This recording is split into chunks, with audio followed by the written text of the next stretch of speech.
You ready with us? While we share our love story. Part 8. Woo! Put a lot of fingers up here now. Yeah. So, I'm still unemployed from losing my job with Autumn. Yes. This is 2017. And, our marriage is in a good place. But, I'm still struggling with postpartum depression. And it's just, a whirlwind of things mentally and emotionally going on with us individually. Yeah. I think the main thing is I didn't realize we were both going through things mentally, emotionally, individually. Yes, me too. I was so clouded in my own stuff that I didn't realize that he was going through things as well. Mm-hmm. I didn't realize, and that was my fault. I take accountability for not thinking that at the end of the day, him becoming abruptly the sole provider of our family would take a toll on him. He seemed so confident in this new space. He seemed like, I got you. But just because he got me doesn't mean he didn't need to get got himself. He didn't need to be uplifted himself. Yes. And Jonathan is such a positive person, such an optimistic person, that he doesn't show that not so positive side of him ever. And so I was just unaware of so many things that was happening with him outside of me, outside of our home, at work. He also struggled over the years to remember he's no longer a single man. So I'm here. I want to help. I might not be a manager in retail anymore, or I might not have ever gotten to that level of retail that you've gotten to at this particular company. But my mom has reach out and let me help you. And unfortunately, I was taking it all alone, all to myself. When Janice was staying at home and taking care of our children, and I was working, I had a really strong positive. I'm gonna handle this. I'm gonna put this burden on me. I'm gonna carry it. I'm gonna carry the family. I'm gonna go through this like it's nothing. And this whole time of these things happening, one by one, I never took the time to really emotionally digest what was happening, really just consciously think about what is happening. I was out there trying to be this great performer in my working environment to where I don't have any issues. Well, unfortunately, I started experiencing issues at work in my departments that I was managing. I was managing at least 6 to 7 departments. In this particular department that I was managing, my inventory was shrinking out, which means that I had a lot of inventory that wasn't accounted for, which I could not really explain what was the problem coming from. So I was trying to solve that problem at work. Now every single day we experiencing inventory problems. Every single day, inventory problems. And almost at the end of every week, we have to explain to our loss prevention manager for the district our losses.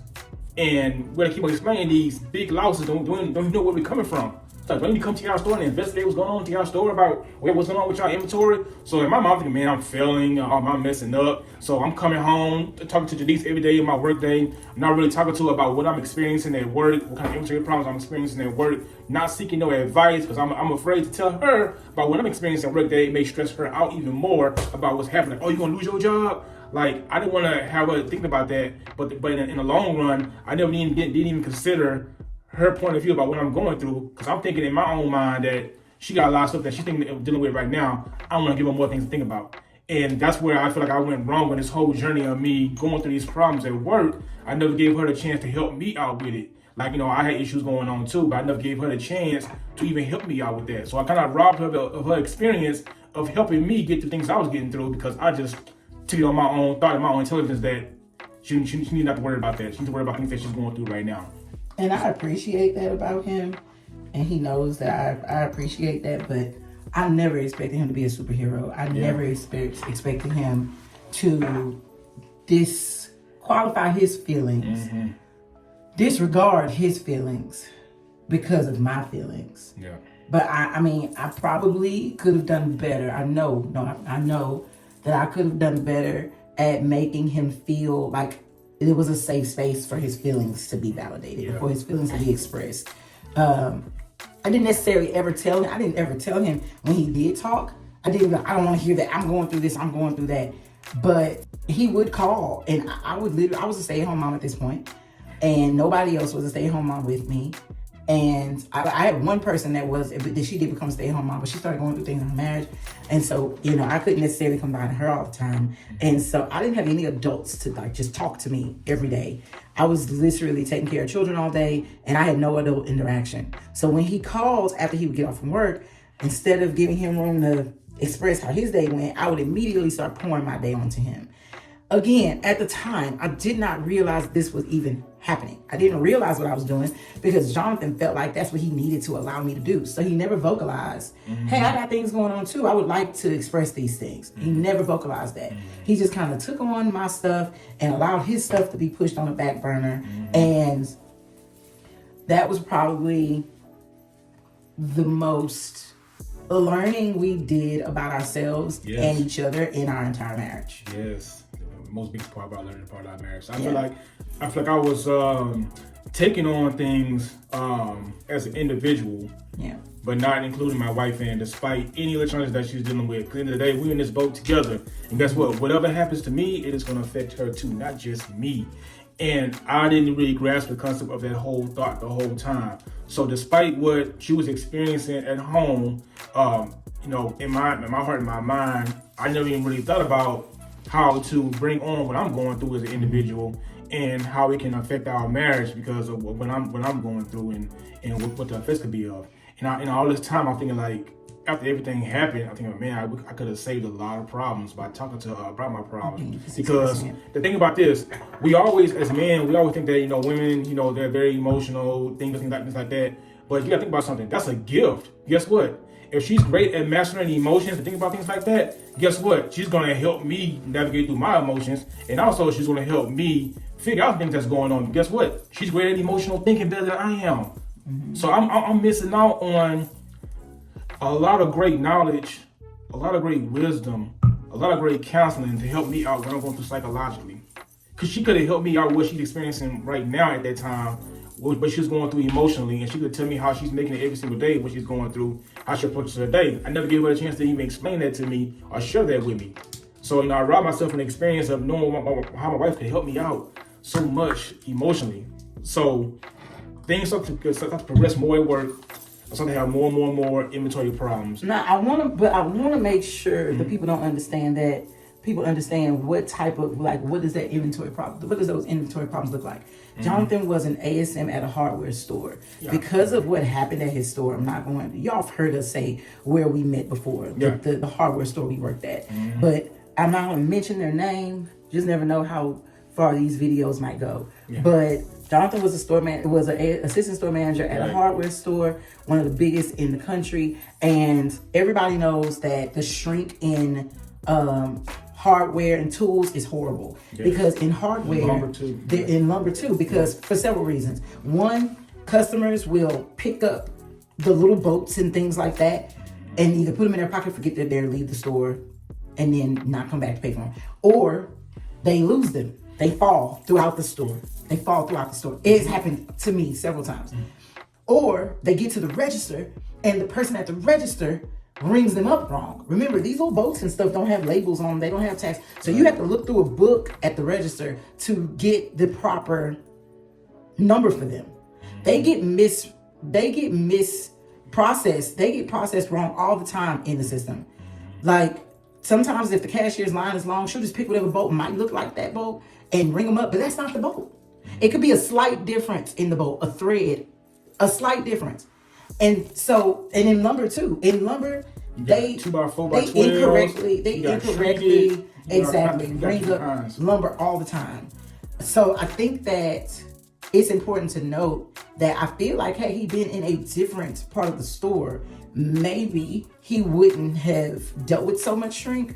But the shrink in hardware and lumber in any hardware store is absolutely insane. And it's not because they're doing anything wrong. It's because the customers aren't necessarily handling the bolts and the little pieces properly. The cashiers aren't handling them properly, or they're just easy to steal. Especially if at the end of the day, it's just a little bitty bolt that's only going to cost 10 cents. You might say, you know what, they're not going to miss this 10 cents. You might walk out the store with it. It is so easy to slip that little bolt in your pocket when nobody is watching. And so I just wanted to note that because I don't want anyone to think that, I just didn't want anybody to think that. Yeah. So just imagine those things happening. Now here's the thing. We have a problem, but guess what? The way I'm processing it was the problem.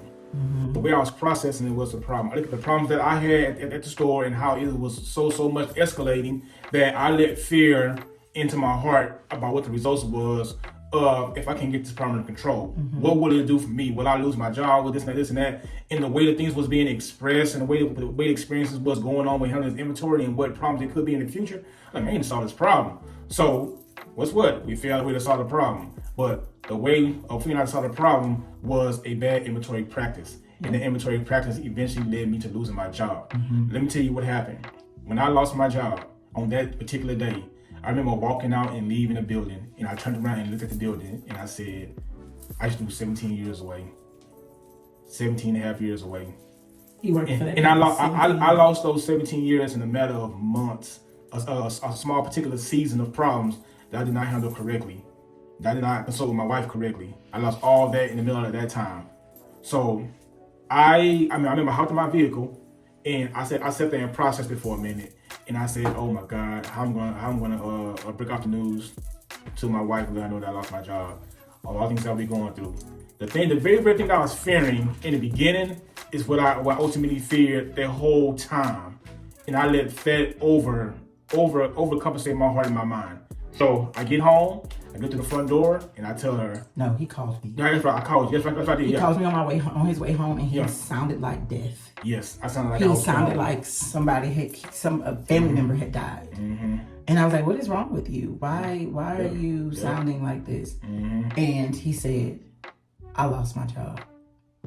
I'm like, "Excuse me?" Mm-hmm. He was like, "They fired me." Yep. I was like, "What? Mm-hmm. Are you serious?" I immediately started crying. So then I started asking questions. Mm-hmm. And when he told me why he lost his job,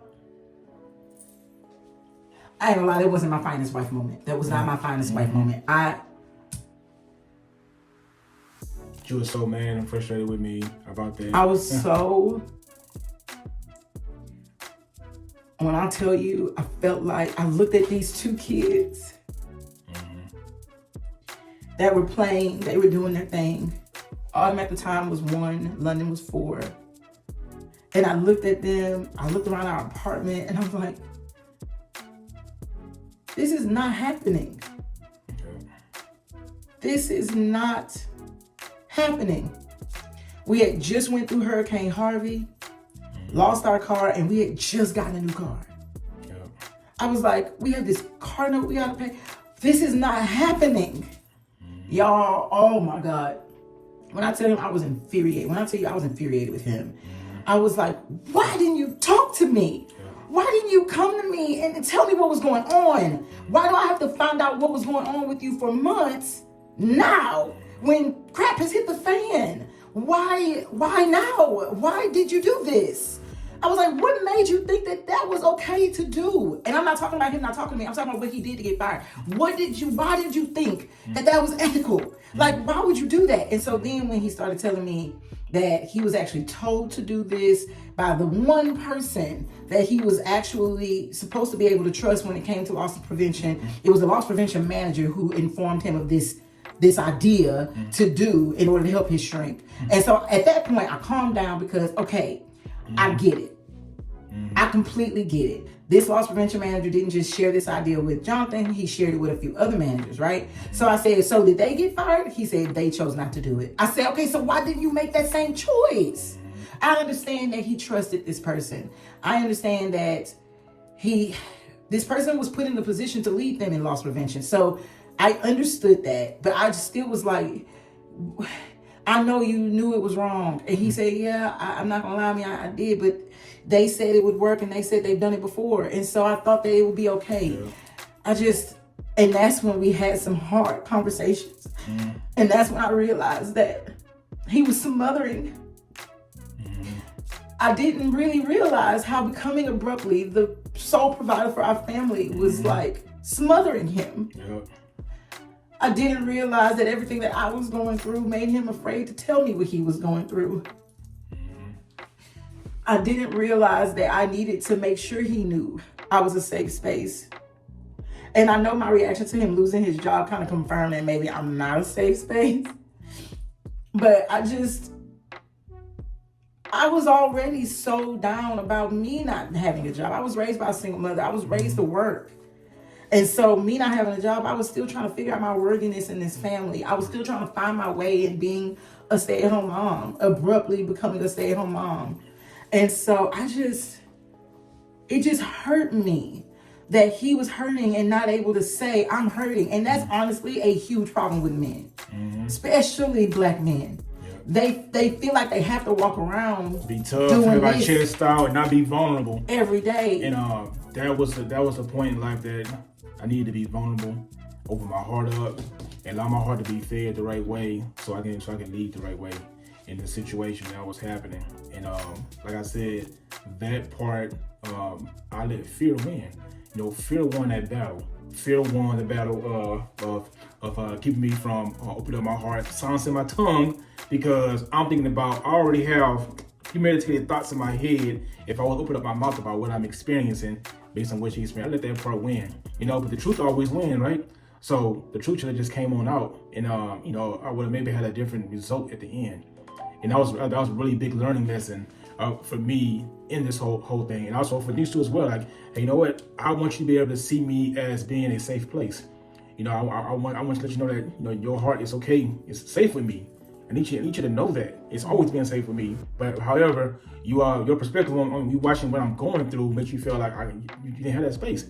And she showed me that no matter what I'm going through, I always have space in my heart for you. You always have a safe spot in my heart. You know, with me, like, you always think about anything you're going through, anything that you're feeling. You always have a safe spot here. You know, I'm always gonna be here for you, not against you.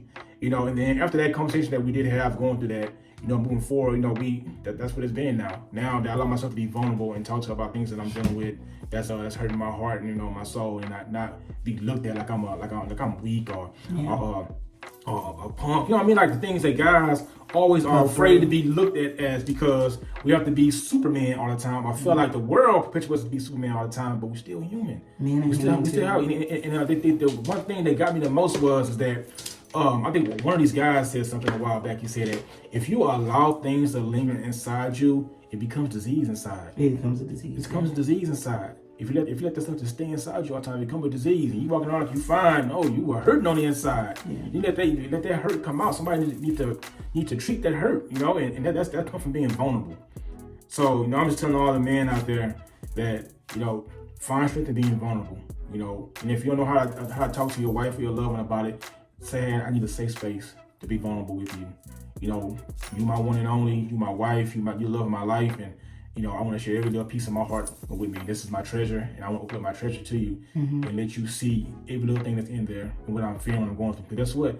When you do that, you especially giving your wife the authority to help you get through these problems.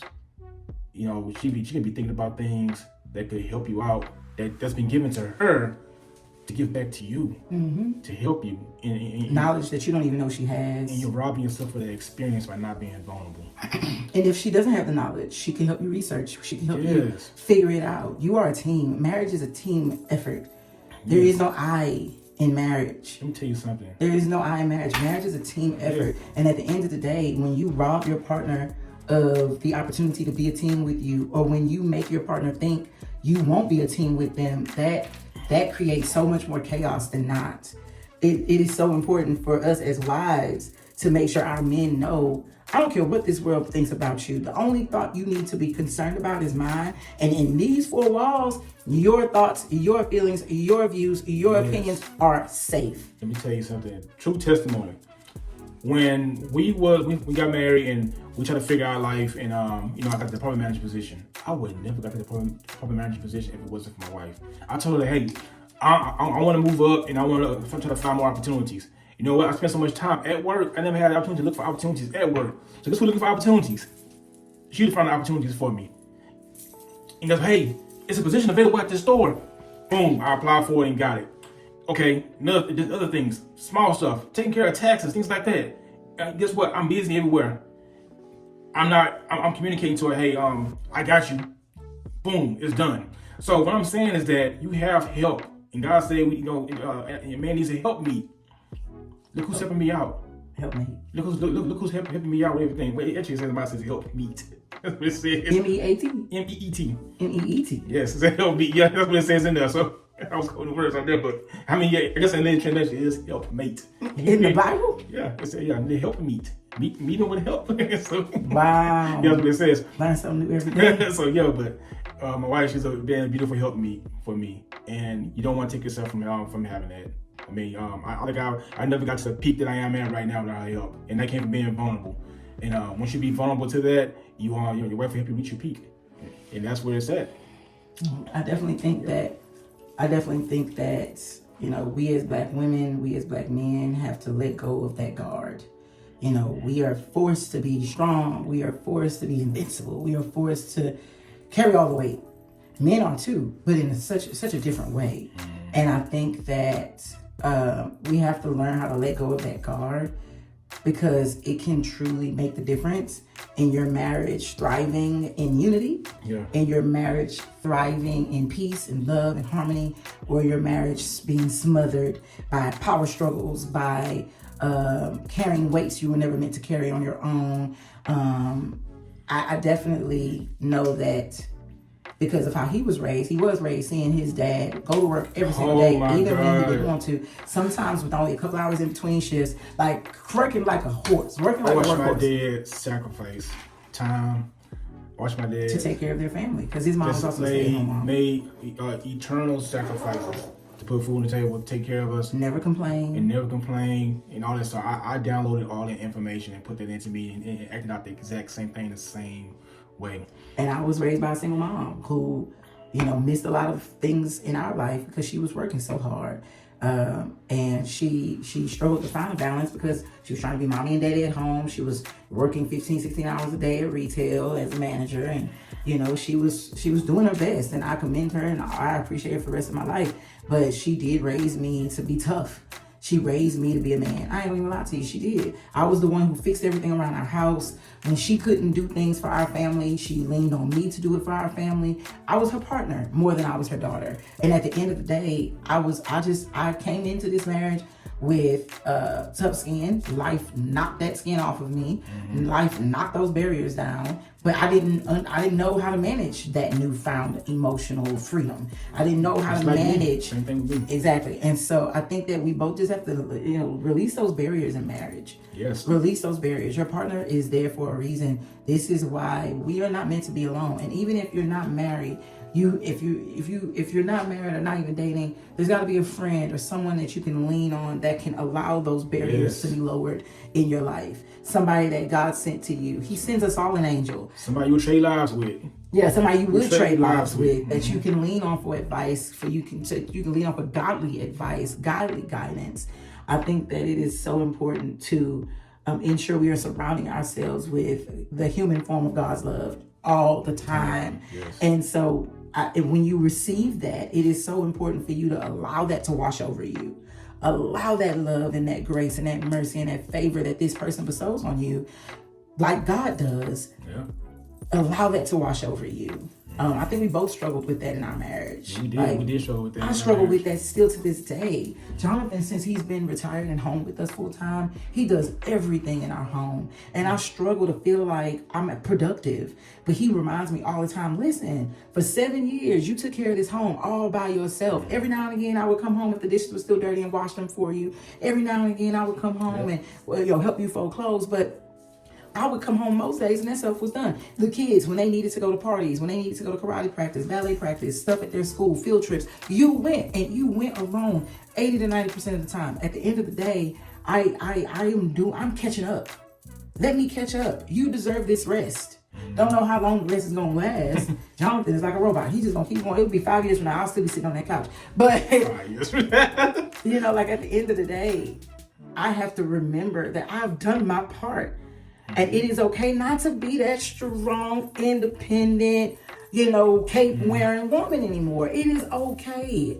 It is okay to allow my man to take care of me. It is okay to allow my man to do things that he's been dreaming to do all these years. Getting up and getting our kids dressed for school and getting them there and all of these different things that he gets to do with us now. It is okay to allow him to experience that. And I sit back for a second and I just revel in the blessing. It is okay. I don't have to be that person I was when I was alone.